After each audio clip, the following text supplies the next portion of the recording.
Orator legendaris Romawi kuno Cicero pernah mengatakan, "Remota itaque iustitia sunquirena nisi makna latrocinia." Negara yang menyelenggarakan pemerintahan secara tidak adil tidak lebih merupakan sekawanan perampok bagi rakyat. Perampok bagi rakyatnya. Perampok bagi rakyatnya.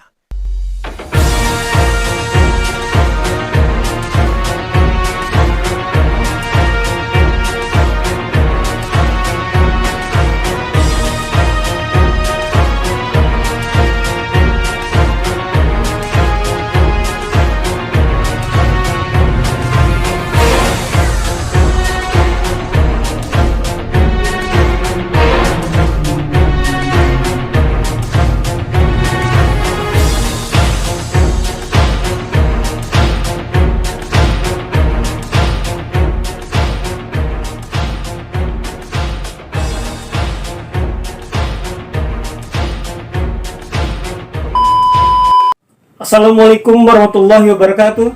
Salam sejahtera. Berjumpa kembali sobat-sobat muda Nusantara dengan saya Agung Giantoro.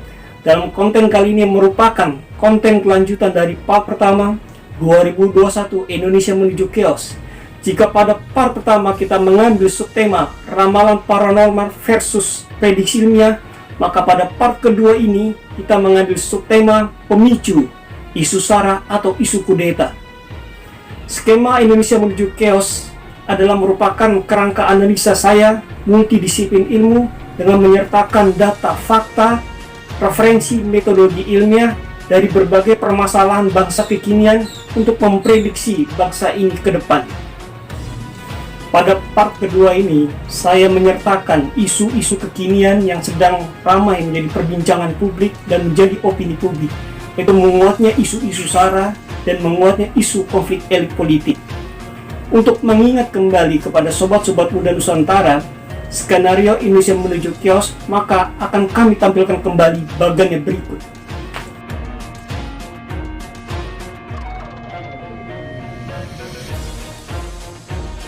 Pada konten sebelumnya, part pertama, kita telah membahas data-data mengenai 4 faktor: faktor alam, faktor ekonomi, faktor sosial, dan faktor politik yang berkontribusi membentuknya high risk society atau masyarakat berisiko tinggi.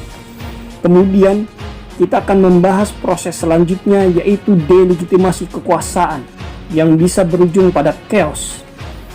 Delegitimasi kekuasaan adalah memudarnya pengakuan dan penerimaan atau dukungan rakyat terhadap kewenangan penguasa atau pemerintah. Intinya, pemerintah mulai tidak dipercaya rakyatnya. Lucian W. Pye dalam Delegitimasi Krisis menyebut 4 sebab utama krisis legitimasi kekuasaan. Yang pertama adalah prinsip kewenangan beralih pada prinsip kewenangan lain. Yang kedua, persaingan yang tajam dan tak sehat di antara para elit politik atau pemimpin pemerintahan. Yang ketiga, pemerintah tak mampu memenuhi janji-janji kampanyenya sehingga menimbulkan kekecewaan dan keresahan di kalangan masyarakat. Yang keempat adalah sosialisasi tentang kewenangan mengalami perubahan dari keluarga dan sekolah merambah kepada media massa, dan terkini adalah media sosial atau medsos. Poin 2, 3, dan 4 nampaknya sedang berlangsung di bangsa yang terus menggerogoti legitimasi rezim Jokowi.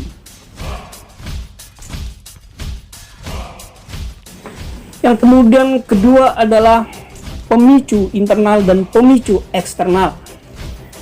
Pemicu internal terjadi pada saat chaos tahun 1965 adalah pembunuhan para jenderal TNI yang kemudian akhirnya melahirkan perlawanan terhadap PKI atau pemberontakan G30S dan berujung pada kerusuhan massal, pembantaian para simpatisan anggota PKI, dan turunnya rezim Soekarno, bubarnya Orde Lama. Kemudian chaos tahun 1998 adalah pemicunya adalah penembakan mahasiswa Trisakti yang kemudian melahirkan juga kerusuhan massal dan pelengseran rezim Soeharto atau Orde Baru. Untuk kasus pemicu eksternal itu pernah terjadi walaupun tidak sampai terjadi pelengseran kekuasaan, adalah chaos tahun 1974 peristiwa Malari, itu dengan adanya kedatangan Perdana Menteri Tanaka dari Jepang. Kemudian kita akan mencoba membahas secara sedikit lebih rinci mengenai bentuk-bentuk chaos yang mungkin akan terjadi dalam waktu dekat di Republik ini. Kita akan sedikit menggunakan kerangka analisa yang sudah cukup terkenal di kalangan ilmu sosial politik, yaitu teori kerusuhan massa dari Neil J. Smeltzer. Ada 5 tahapan yang dipenuhi untuk terjadinya kekerasan massa atau kerusuhan massa.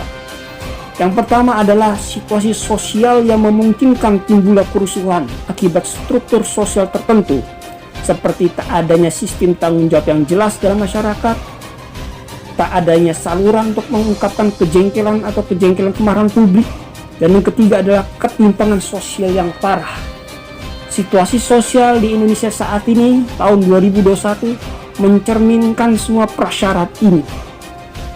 Yang kedua adalah tekanan sosial, yaitu kondisi karena sejumlah besar anggota masyarakat merasa bahwa banyak nilai dan norma yang sudah dilanggar.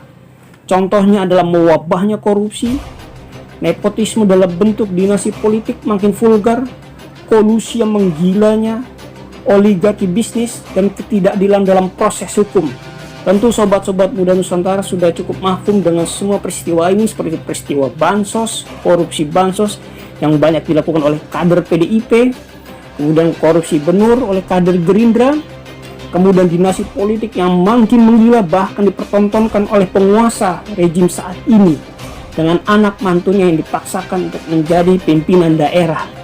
Kemudian belum lagi menggilanya oligarki bisnis seperti pertambangan kelapa sawit yang menghantam ribuan jutaan hektar hutan yang mengakibatkan banjir di Kalimantan dan menimbulkan korban jiwa.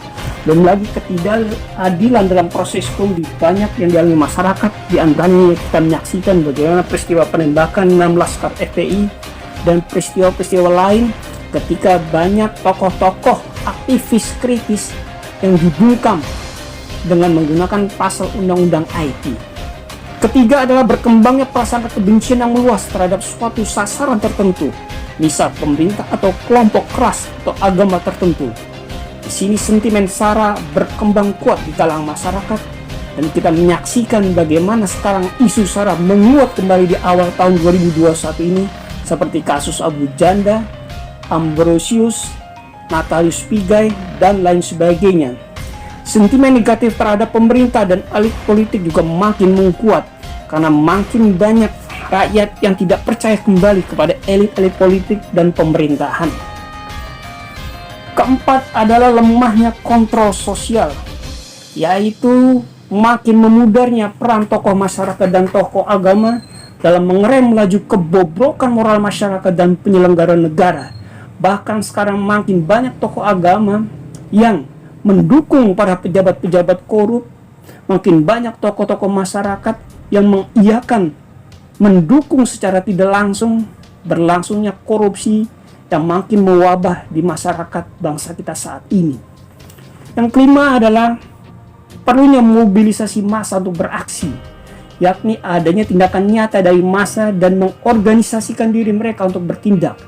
Gerakan-gerakan mobilisasi memprotes kebijakan-kebijakan pemerintah telah mulai masif sejak 2019, yaitu penolakan mahasiswa terhadap RUU KPK dan KUHP yang dianggap membonsai gerakan anti korupsi dan membonsai kemampuan KPK dalam menindak.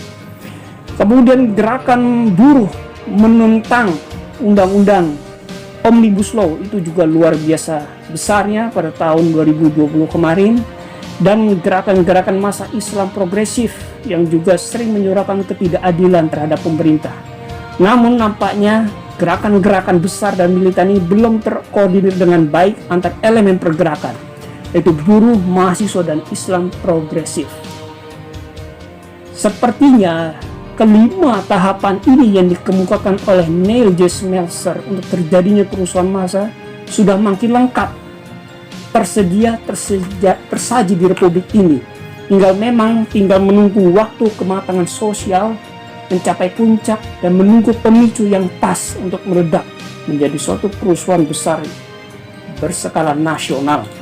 Kemudian berikutnya adalah Kita akan membahas secara sedikit rinci mengenai bentuk-bentuk kerusuhan setelah tadi saya ungkapkan kerangka teorinya. Yang pertama adalah kemungkinan terjadinya kerusuhan atau penjarahan. Penjarahan adalah pengambilan barang secara paksa selama perang, bencana alam, atau kerusuhan. Kasus-kasus penjarahan besar di Indonesia pernah terjadi tahun 74 peristiwa Malari, tahun 98 pada Mei, kemudian gempa bumi dan tsunami Sulawesi tahun 2018 yang terbaru. Yang terkini adalah gempa bumi di Sulawesi Barat tahun 2021, di mana ada masyarakat yang kemudian menjarah bantuan logistik. Tahun 2021 berpotensi besar terjadinya lagi kerusuhan atau penjarahan karena membludaknya pengangguran atau PHK massal seperti data yang pernah kita ungkapkan sekitar 30 juta orang. Kemudian meningkatnya lautan kemiskinan ekstrim. Kita menyaksikan makin banyaknya para tunawisma, makin banyaknya orang yang terjerembab dalam kemiskinan parah hanya untuk bertahan hidup pun sangat sulit. Bahkan sebagian yang tidak mendapatkan bansos atau bantuan sosial pun mengalami kelaparan, dan ini bisa dicek di daerah-daerah yang mungkin tidak tercover oleh media massa. Kondisi saat ini masih bisa direm karena ada penyaluran bansos dan harga-harga sembako belum melonjak naik. Namun ketika bansos berhenti atau tersendat secara signifikan dan harga-harga sembako melonjak seperti Mei 98, maka kemungkinan besar kerusuhan penjarahan ini akan terjadi lagi tahun ini. Yang kedua adalah bentuk chaos konflik SARA. Konflik yang biasanya terjadi akibat tidak sepahamnya pandangan atau adanya perbedaan antara dua atau lebih kelompok berada di suatu wilayah. Perbedaan pandangan ini biasanya mencakup agama, ras, suku, dan golongan. Dan kita memang sudah sangat penuh dengan konflik SARA yang pernah terjadi di Indonesia, seperti konflik antar suku Dayak Madura di Sampit Kalbar tahun 2001, konflik antar agama Muslim dan Kristen di Ambon tahun 99, konflik antar etnis Tionghoa dan pribumi di Jakarta pada Mei 98, kemudian konflik antar golongan agama Ahmadiyah dan Syiah tahun 2000-an, dan konflik antar golongan anti pemerintah atau separatisme OPM di Papua, GAM di Aceh, RNS di Maluku.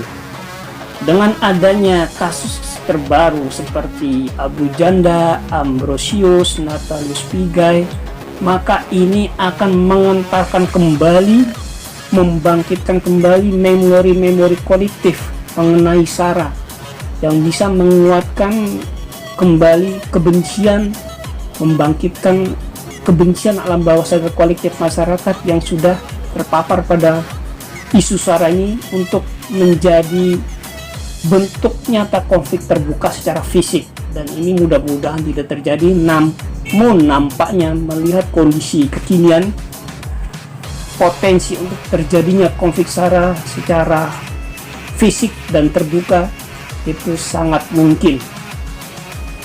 Yang ketiga adalah mengenai people power. People power adalah gerakan massa rakyat yang menuntut pelengseran penguasa atau pemerintah.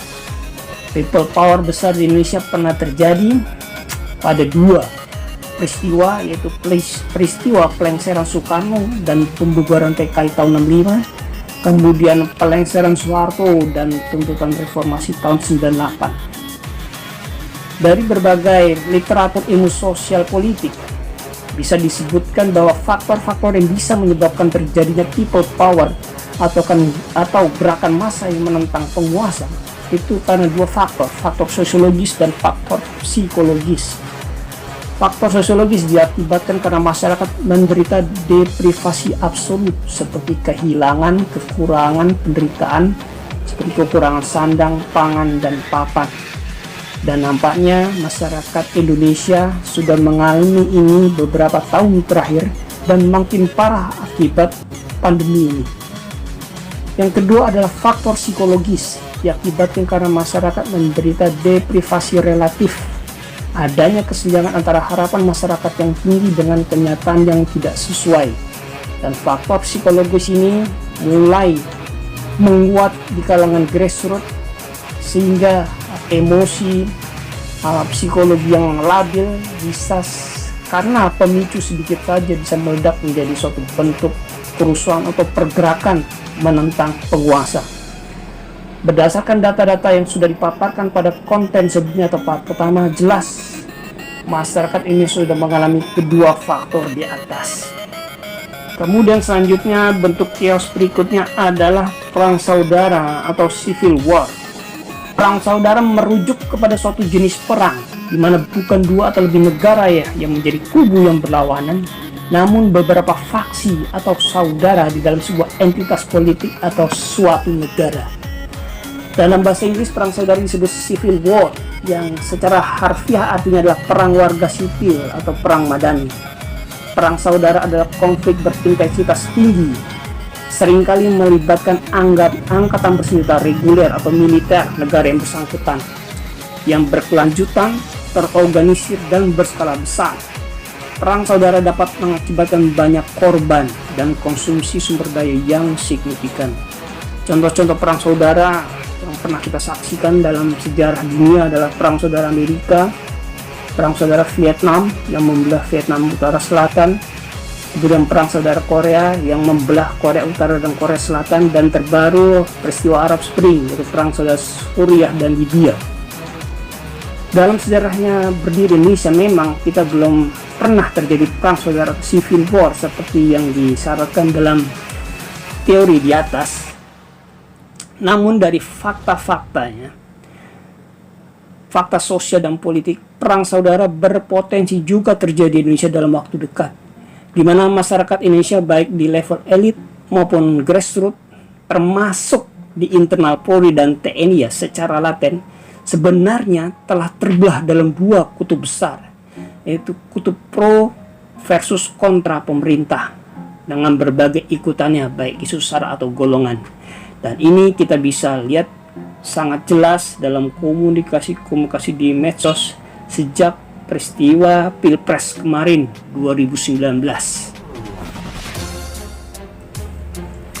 Jika peristiwa 65 adalah peristiwa pembantaian sesama saudara sendiri yang dianggap ada ratusan ribu dibantai anggota dan simpatisan PKI, nah kalau terjadi perang saudara ke depan, itu adalah terbelahnya dua kutub, pro dan kontra pemerintah, di mana yang kontra pemerintah adalah masyarakat besar dan kemudian diikuti oleh sebagian militer yang membelot dari pemerintah mendukung masyarakat yang kontra pemerintah.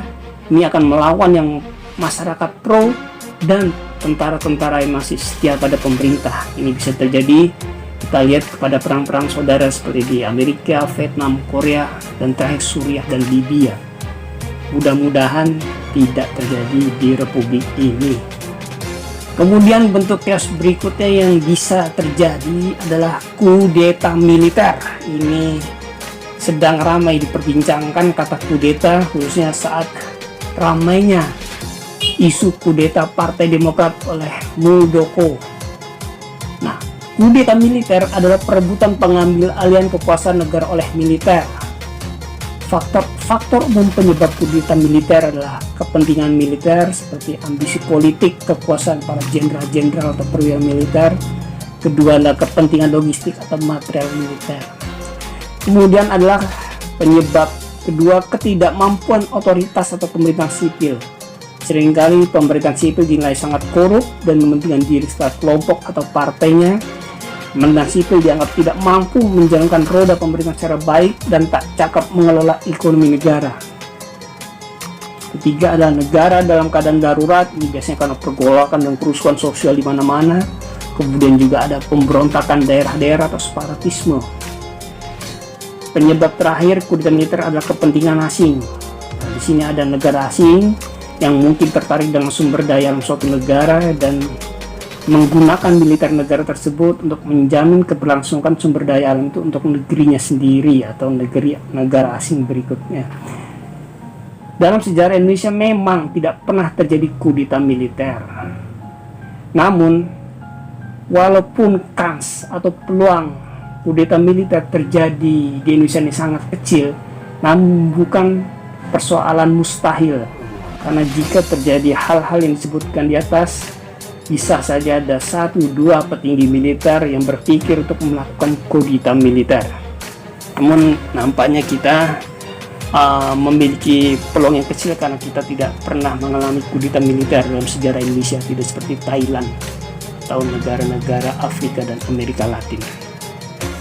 Sobat-sobat muda Nusantara, pemaparan saya mengenai bentuk-bentuk chaos yang kemungkinan bisa terjadi pada bangsa ini ke depan dalam waktu dekat ini, beserta sebab-sebab dan kondisi-kondisi yang menyertainya.